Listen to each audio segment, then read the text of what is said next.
You just clicked on a video that's going to get you 2 traps for the price of 1. In this video, I'm going to show you how to make this projectile trap that's going to allow you to take a miniature, move it across the board, and if the player steps on the pressure plate, it's going to light up the lights behind these projectiles on the other side, indicating they've tripped the trap. And you can move around those pressure plates in any combination you want. Now for the second video, you're going to have to check out the TheDMsCRAFT video at the end of this one, as it's a collaboration with DM Scotty. That's coming up right now on Tabletop Witchcraft.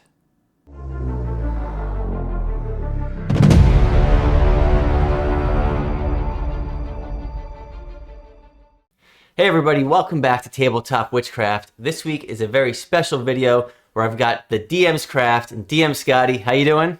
I'm doing great. I'm so glad to be here, John. Awesome. I know, me too. We've been talking about doing a trap video, a dual trap video for quite a while, and I think we both have something very special for everybody this week.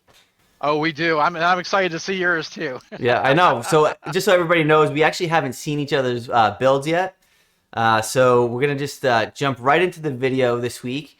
We'll show you what we got. After you've watched my video, head on over to the TheDMsCRAFT. Make sure you check his out. And then, yeah, let us know what you think in the comments below.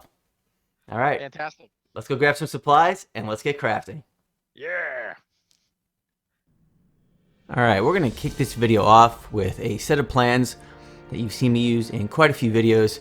Not necessary, but definitely helps you out throughout the build. So we're going to start by cutting out this rectangular shape for each side of the wall for the trap.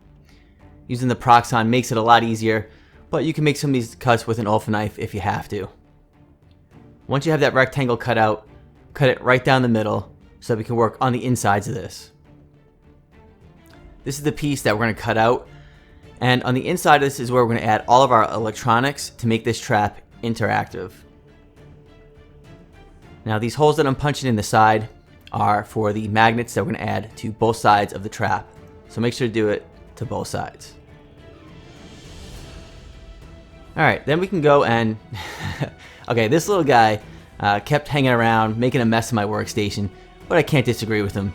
Make sure to check out the TheDMsCRAFT trap video at the end of this one. There'll be a link at the end of the video. Alright, so back to the build. We're going to use an X-Acto knife to cut out the shape of the interior that we're going to cut out here, and we're going to remove this with a clay sculpting tool. It takes just a few minutes, but it's a little bit cleaner than making more cuts that you're going to see on the exterior if you were to use a Proxxon.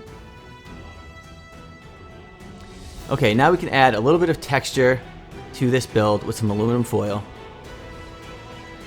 And then using this hot wire knife, we're just going to poke a few holes around the perimeter of this to add some magnets. Now this is a really cool trick. I just came up with this in this video. I've been using magnets forever.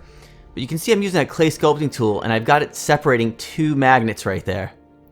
Add some hot glue to both sides of where you're going to place them in the foam, and use that clay sculpting tool to kind of smear the magnets in, and it will ensure that the polarity is right on both magnets when you add it to the craft. Just do that for all the magnets around the entire perimeter. And then we just add a little bit of hot glue over the top to seal them in place. Okay, now this is a CR2032 holder, and I'm not adding hot glue to the holder. I'm just adding hot glue around the perimeter of it. That way when I close this in, it will keep this in place and I can access the on-off switch at the bottom without it moving around on me. And we're going to layer this up a couple of different layers of hot glue just to make sure that it doesn't move on us. Alright, now we're going to work on a few buttresses just to kind of add some detail to the walls and make it a little bit more interesting. And like I said earlier, the Proxxon would make things easier, but an Alpha knife will work here too. Now if you're going to use a Proxxon, you're going to want to make sure that the heat is turned down very low so you can make these cuts. If it's too hot, you're going to burn too much of the foam, and that's just not going to look right.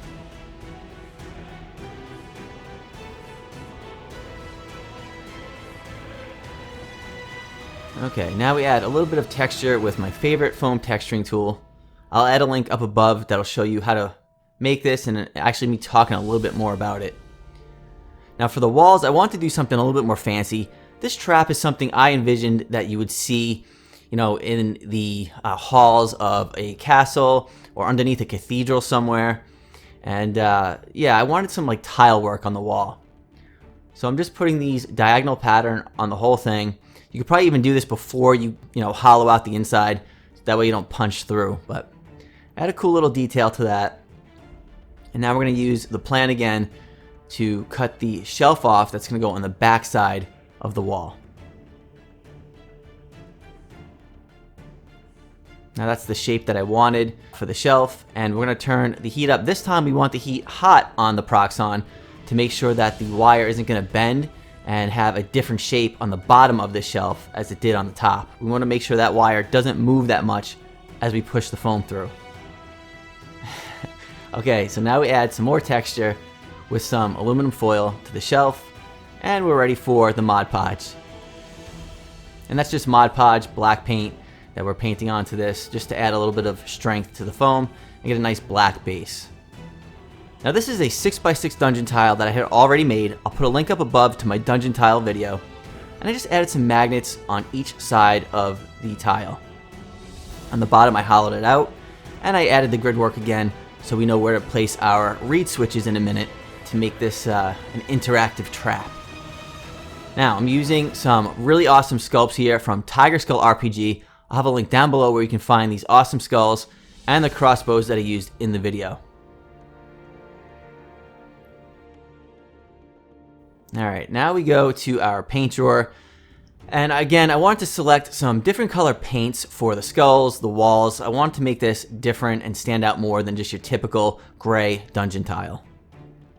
So we're going with some metallic black, some gold, and we're going to do some grout lines in a maroon color and paint the walls a tan color.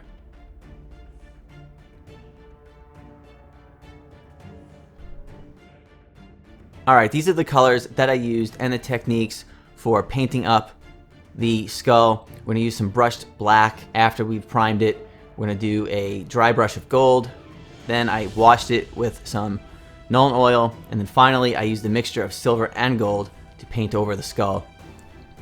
Now once we have the grout lines painted maroon, we're just going to do a pretty heavy dry brush, I guess, over the wall just to have it a tan color. You could take your time and paint the grout lines individual if you want.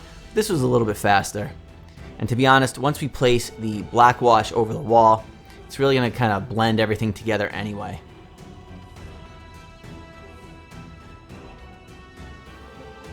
Alright, now we go to our heavy dry brush of a light linen color over the wall just to bring it up a little bit more and brighten the walls up. And you can keep messing with this with washes and colors until you're happy with the final result. Alright, now we're going to cut this piece out right here. This is going to help us make sure that we get the buttresses lined up evenly on the wall. And we're going to stick these on with just a little bit of hot glue.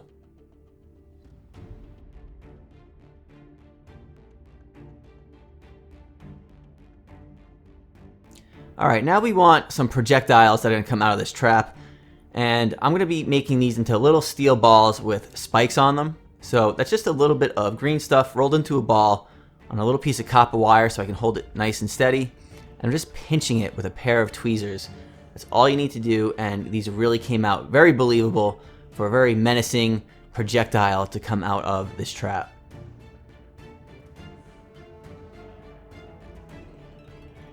Now to paint it, I want these very shiny. I'm using this silver. If you've got chrome, I would actually recommend using a chrome for this to make it even brighter and shinier. Now these are the awesome looking crossbows, again, that TigerSkullRPG has created. I just painted those up, and we're going to place those on the back of the wall on these shelves here in just a minute. Now this little piece from the plan is going to help us to make sure that we put the shelves in the right spot so that the crossbows line up with the mouth opening of the skulls when we're done.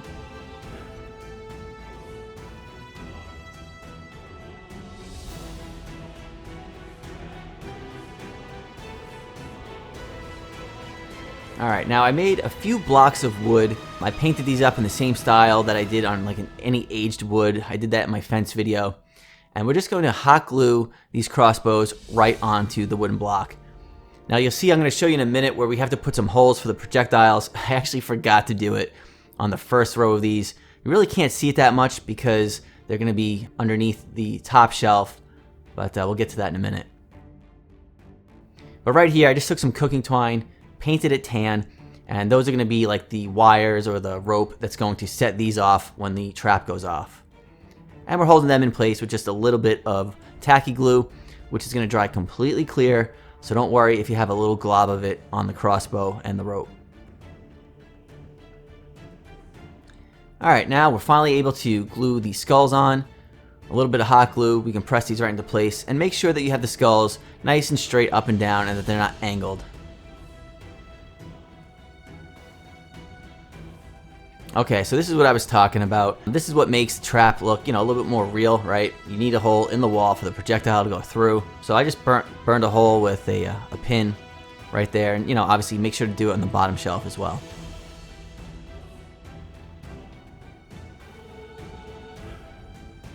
Okay, now for the mechanism that makes this trap go off, all that is a barbecue skewer, wrapping some of this twine around it, and we're going to hold it in place with some cogs here in just a minute. And for some of the crossbows that have not gone off, we're going to add just a couple of these little steel balls to the crossbow. And now we placed a few cogs on here. I'll put a link in the description below to all of my Amazon links, which you'll be able to pick up all the items that you've seen in the video if you like. Now, as we did before, we're just going to use some tacky glue to hold the rope onto the mechanism that's going to release the steel balls at our players. And then for a little bit of color and some age, right? This has probably been sitting here for years that hasn't gone off or tripped, so there's going to be dust and debris all over this stuff. And we're going to hold it in place with just a little bit of pigment fixer. Now we got to work on the interactive portion of this. So we're going to burn some holes where we want the lights to go off when the player walks over one of the reed switches that's going to set the light off and show that they've been hit. So I'm just using a pin to burn some holes where I want these lights to show up. Now I'll put a link up above to how to wire this. It's in my LED wiring video. Everything is 100% the same. I'm going to wire up 4 LEDs, and when we come off of one section there of that Conwy board, the only thing different is right here. We're just going to cut the wire and solder on a reed switch, and that's it. It is all exactly the same as the video. We go then to the LED and back to the Conwy board. Alright, now we're going to push the LED through that hole, and you can see when a magnet touches that reed switch, it's going to set the light off, and we got our player in the trap. So all I'm doing is trying to keep everything nice and neat here. I had to do this 4 times. I used a different color for each trap or ball that would be going off with the LED. Tried to organize it a little bit with some electrical tape, and those reed switches are what we're going to place underneath this 6x6 tile. You can see I transferred the grid over, and it makes it so that you can have one pressure plate. You can have up to 4 of them if you'd like on here, and you can put them wherever you want, so your players are never going to know where the reed switches are. Okay, so this is the reed switch right here, and in order to make this work, all you have to do is take the lead, it could be the positive or the negative side, to the LED, cut it at the furthest point away from the LED so you have plenty of room to move it around on the trap, and then wire wrap each side that you've cut onto the reed switch to close that connection. You could add a little bit of solder to make sure that it doesn't come apart, and then every time a magnet goes over this reed switch, you're going to set off that trap. Alright, so the main thing you need to make this reed switch work is a magnet. I'm using a 3mm by 6mm magnet. If it's smaller, it's not going to work as well because it's not going to pick up the reed switch through the foam. If it's too big, you might have the miniature on one square and then it might pick up the reed switch from 1 or 2 squares away. This right here is perfect. It's just enough of a magnet that it's only going to set the reed switch off when it's right over the reed switch itself. And all I did was take a little bit of hot glue and glue that one magnet to the bottom of that miniature base. If you don't have the option to hot glue it to the base, you can just take a peg or a stick and glue the magnet to that. And if you have to, you can just move that across for the trap. But if you can, I would definitely recommend gluing it to the miniature and have your players move that across through the trap. And then finally, we're going to take a little bit of hot glue and just place it on the very tip of one of these steel balls or the green stuff, and right on the tip of the LED. Don't push it on too much, and that way the light will disperse behind it and it will look really awesome, just like that.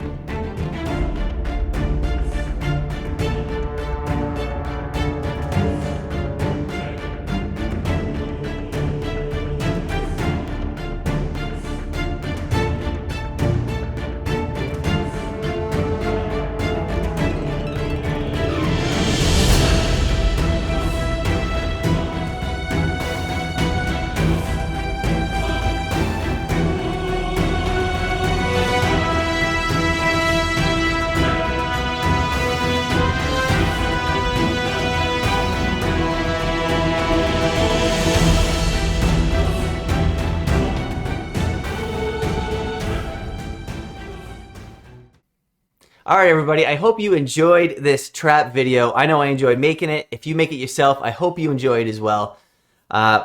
Scotty hasn't seen the trap yet, so I'm going to show it to him right now, and let's see what his reactions are.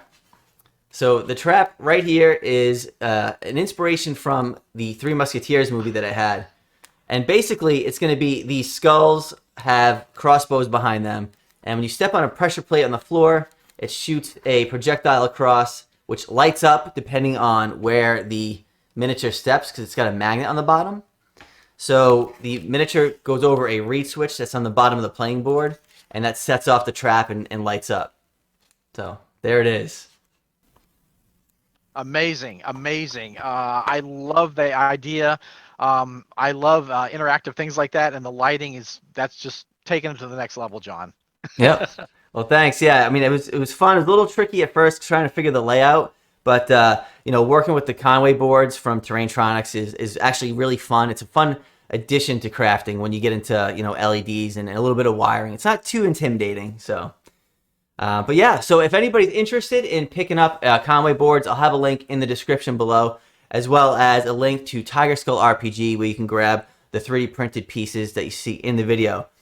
While you're down there, head on over to Patreon, head on over to mine, as well as the DMsCRAFT as well. I know we both appreciate any support you can give to the channel. All right, until next time. We'll see you next time. We'll see you around. Write it down on a piece of paper. Write it down on a piece of paper. All right, I'm going to write it down. Hold on, let me get a pen.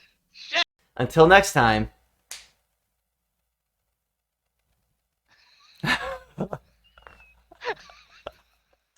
We'll see you around. We'll see you around. Darn, I forgot what it was. All right. Of darn age. All right. Until next time. We'll see you around. All right. Finally. We got it. I got it.